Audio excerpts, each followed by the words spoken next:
اللہ اکبر لا الہ الا اللہ واللہ اکبر وللہ صلی الحمد۔ اللہ علیہ وسلم ان اللہ قد ابدلکم بہما خیرا منہا یوم الاضحیٰ و یوم الفطر۔ حضرات، میں آپ کا زیادہ وقت نہیں لوں گا، مختصر سے وقت میں اپنی گفتگو کو ختم کرنے کی کوشش کروں گا۔ آپ سے گزارش ہے اطمینان اور سکون کے ساتھ، نہایت ہی دل لگی کے ساتھ ہماری ان باتوں کو سماعت فرمائیں۔ ہم اللہ رب العالمین سے دعا کرتے ہیں کہ الہ العالمین ہم کو کہنے اور سننے سے زیادہ اس پر عمل کرنے کی توفیق عطا فرمائے، آمین۔ حضرات، مسلمانوں کے لیے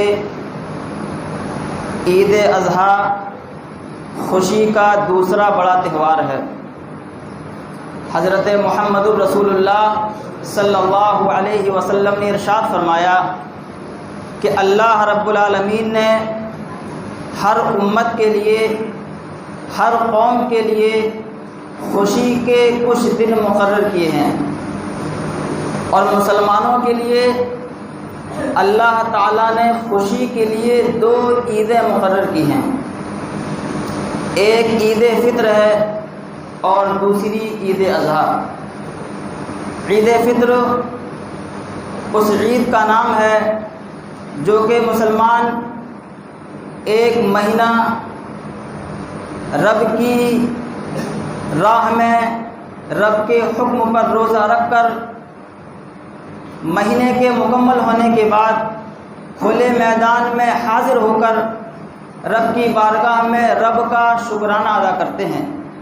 اور عید اضحیٰ اس عید کو کہا جاتا ہے جو حج کے بعد 10ویں ذی الحج کو اس بات کی یاد کو تازہ کرنے کے لیے مسلمان مناتے ہیں کہ اس دن اللہ کے ایک نیک اور برگزیدہ بندے حضرت ابراہیم علیہ السلام نے اللہ کے حکم پر رب کی رضا کے لیے اپنے بیٹے اسماعیل کو قربان کرنے کا عزم کیا تھا۔ حضرت محمد الرسول اللہ صلی اللہ علیہ وسلم نے ارشاد فرمایا، آپ نے ارشاد فرمایا کہ لوگو ما هذه الاضاحی سنت ابیکم ابراہیم، کہ لوگو کیا تم جانتے ہو کہ قربانی کیا ہے؟ تو آپ نے فرمایا کہ یہ قربانی ہمارے باپ ابراہیم کی سنت کو زندہ کرنا ہے، تازہ کرنا ہے۔ اور حضرت ابراہیم علیہ السلام اللہ کے ان برگزیدہ بندوں میں سے ایک ہیں جنہوں نے رب کی رضا کے لیے اللہ کا قرب حاصل کرنے کے لیے بے شمار امتحانوں کو پاس کر کے اللہ کی بارگاہ میں خلیل اللہ کا لقب حاصل کیا ہے۔ سامعین اکرام، اللہ رب العالمین نے اپنے کلام مجید کے اندر جس قدر محبت اور پیار کے ساتھ ابراہیم خلیل کا تذکرہ کیا ہے، اتنی محبت اور پیار کے ساتھ نہ کسی اور انسان کا کیا، نہ کسی پیغمبر کا کیا۔ بہت سے انبیاء کا ذکر قرآن مجید کے اندر آیا ہے، لیکن ابراہیم خلیل کے تذکرے میں ایک خصوصی پیار کی جھلک اور مٹھاس پائی جاتی ہے۔ لوگوں، آپ نے کبھی غور کیا اس کا سبب کیا ہے، اس کا ریزن کیا ہے، اس کی وجہ کیا ہے؟ خدا بند عالم نے اس کی وجہ بھی قرآن مجید کے اندر بیان فرمائی۔ ارشاد فرمایا کہ وَإِذِ ابْتَلَىٰ إِبْرَاهِيمَ رَبُّهُ بِكَلِمَاتٍ فَأَتَمَّهُنَّ، کہ لوگوں، ابراہیم وہ جلیل القدر انسان ہے کہ جب ہم نے اس پر آزمائشوں کو ڈالا تو تمام امتحانات میں پاس ہوتے ہوئے انتہائی کامیابی کے ساتھ سرخرو ہو گیا۔ حضرات، ابراہیم علیہ السلام کے گھر اولاد نہ تھی، آپ بے اولاد تھے، رب سے بیٹا مانگا، ابھی الفاظ زبان سے جدا نہ ہوئے کہ رب نے بیٹے کی خوشخبری عطا کر دی، اور بیٹے کی خوشخبری پاتے ہی اللہ نے بھی امتحان کے پنے کو پلٹا اور ایک امتحان آپ کے اوپر بھیجا کہ میں دیکھوں کہ میرا ابراہیم اپنے بیٹے کو بڑھاپے میں پا کر کہیں مجھ سے غافل تو نہیں ہو گیا۔ حکم دیا کہ ابراہیم، جو بیٹا تمہاری گھر کی رونق بنا ہوا ہے یا جس بیٹے کے ذریعے تم اپنی آنکھوں کی ٹھنڈک حاصل کرتے ہو، اس کو میری راہ میں قربان کر دو۔ وہ بھی ابراہیم رب کا حکم سنا، کہا اللہ بیٹا دیا بھی تو نے تھا، قربان بھی تیری راہ میں کرنے کے لیے تیار ہوں۔ بیٹے کو لیا، ہاجرہ کو ساتھ لیا، اس بستی کی طرف نکل گئے جس بستی کا ذکر رب نے قرآن مجید میں کیا، بادٍ غیر ذی زرع، جہاں دور دور تک نہ کوئی پانی ہو نہ سایہ دار درخت۔ آپ نکلے ہاجرہ کو لے کے، اپنی بیوی ہاجرہ اپنے بیٹے اسماعیل کو لے کے نکلے اور بیت اللہ الحرام کے قریب پہنچے۔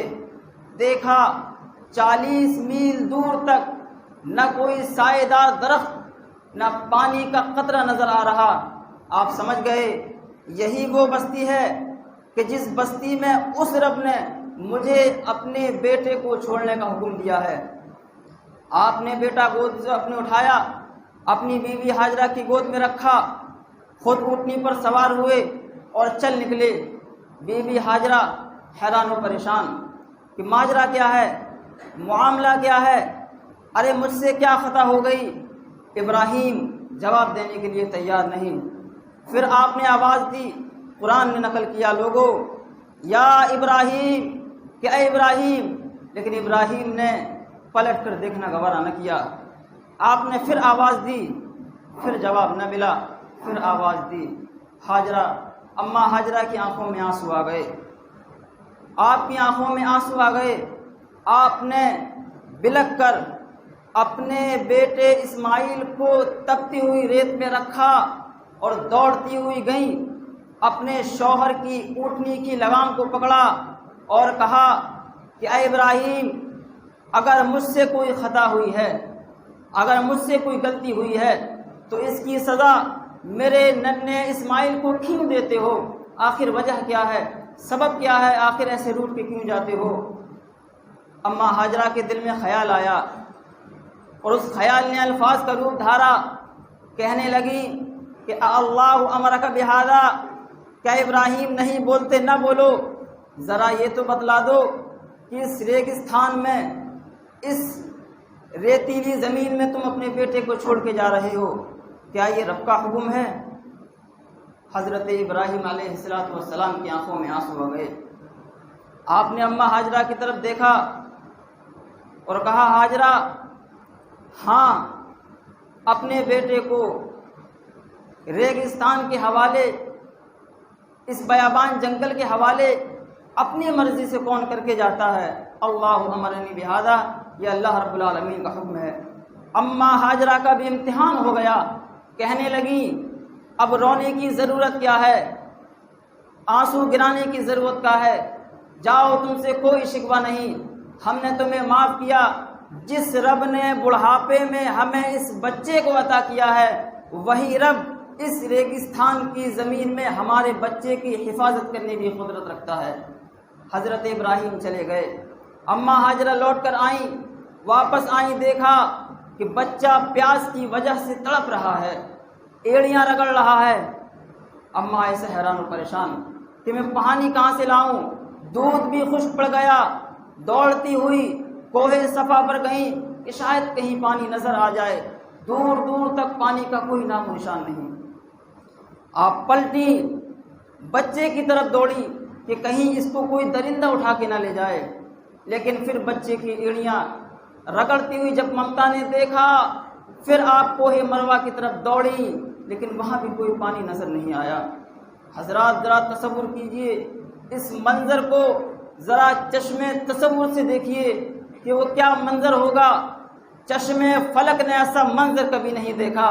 آپ نے 7 چکر کوہ صفا اور مروہ کے لگائے، اور مروہ لگانے کے بعد ہمارے آقا علیہ السلام نے ارشاد فرمایا کہ آخری مرتبہ ماں نے آسمان کی طرف دیکھا اور کہا، اللہ، بیٹا دیا بھی تو نے ہے، اگر تو میرے سامنے میرے بیٹے کو تڑپتا ہوا اٹھا لے تو دینے کی ضرورت کیا ہے؟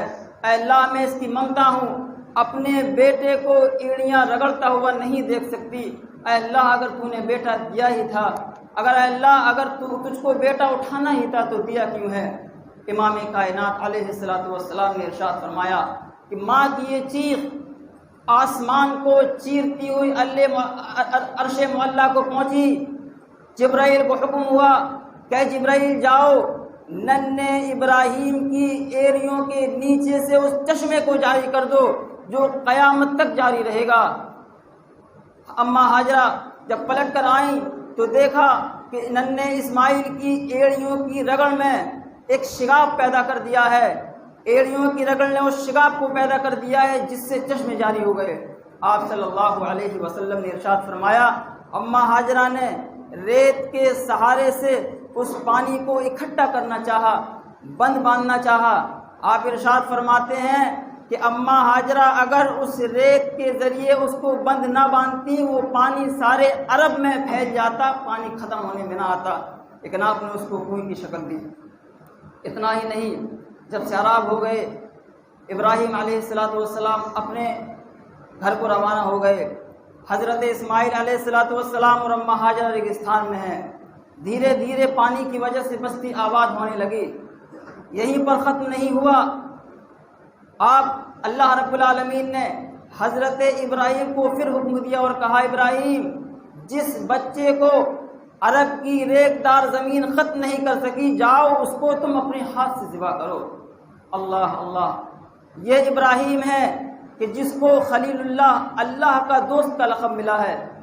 وہ بھی ابراہیم تھے، رب کا حکم سنا، اپنے بیٹے کی تلاش میں نکل پڑے، گئے دیکھے کہ ننھا اسماعیل اب دوڑنے لگا ہے، اب چلنے لگا ہے، کھیلنے لگا ہے، بیت اللہ الحرام کے قریب کھیل رہا ہے۔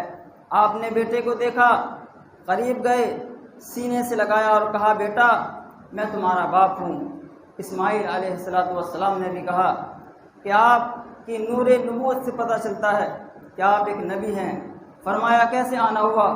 کہا بیٹا ملاقات بڑی مختصر ہے۔ کہا بابا کیا ہوا؟ کہا اللہ رب العالمین نے ملاقات کے ساتھ ساتھ تجھ کو ذبح کرنے کا حکم دیا ہے، اور قرآن مجید نے اس کو بھی نقل کیا۔ میں نے کہا کہ اللہ رب العالمین نے حضرت ابراہیم علیہ السلام کے تذکرے میں جس قدر مٹھاس رکھی ہے اور جتنی تفصیل کے ساتھ بیان کیا کسی تذکرے کو بیان نہیں کیا۔ کہا بابا کیا ہوا؟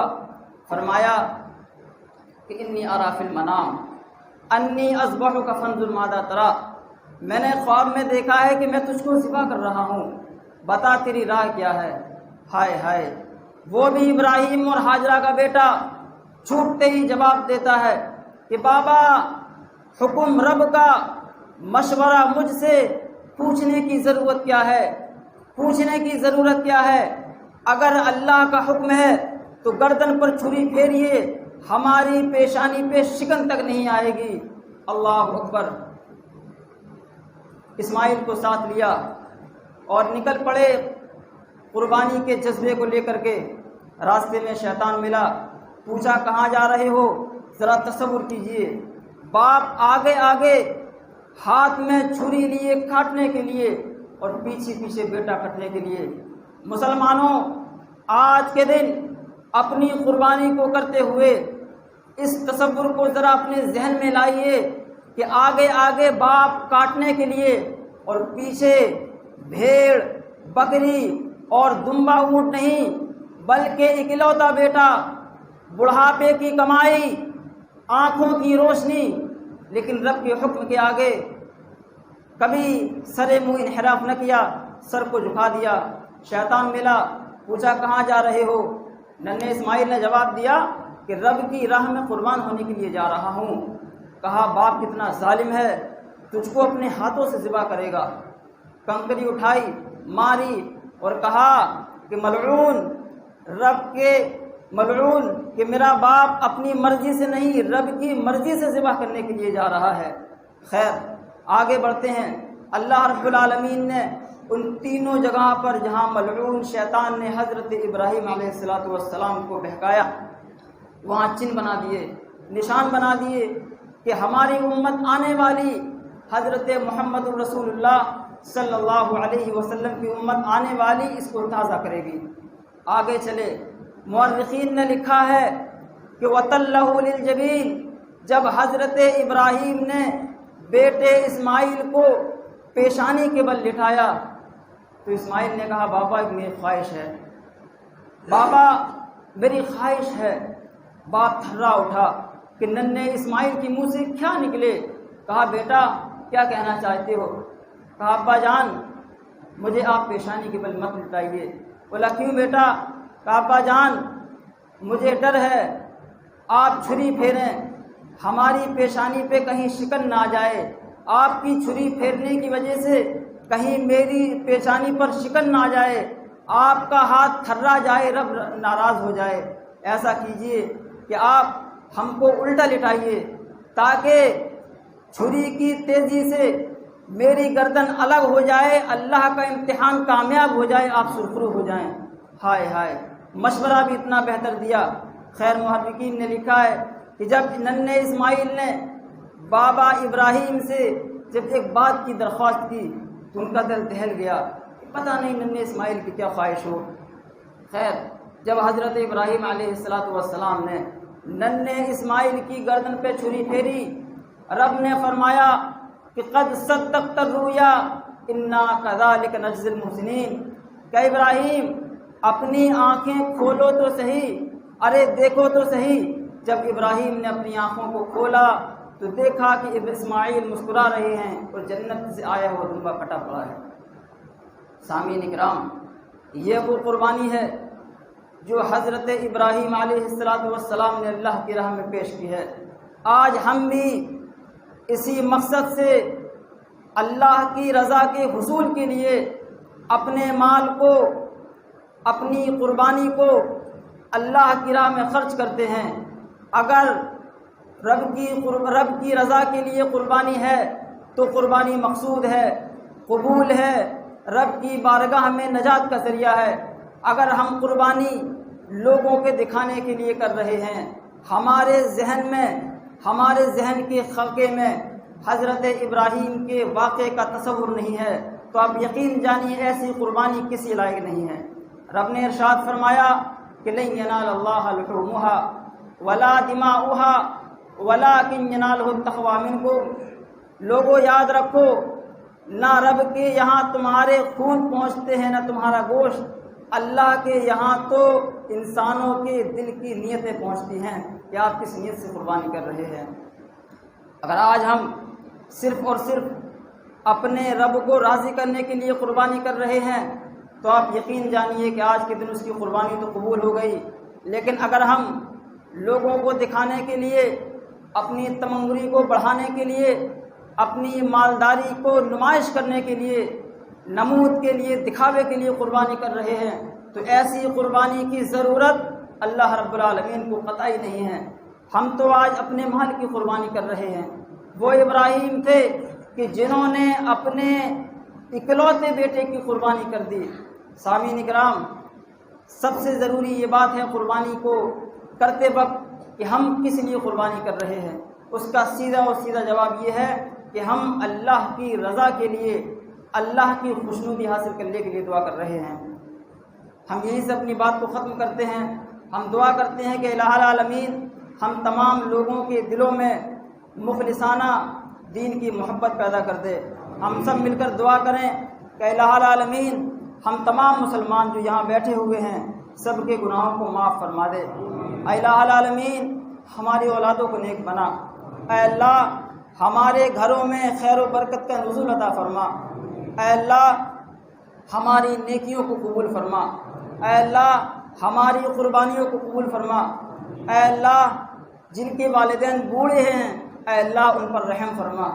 اے اللہ جن کے والدین اس دنیا سے جا چکے ہیں اے اللہ آج ہم تجھ سے ان کے والدین کی مغفرت کی دعا کرتے ہیں۔ اللہ ان کو معاف فرما دے، ان کو بخش دے۔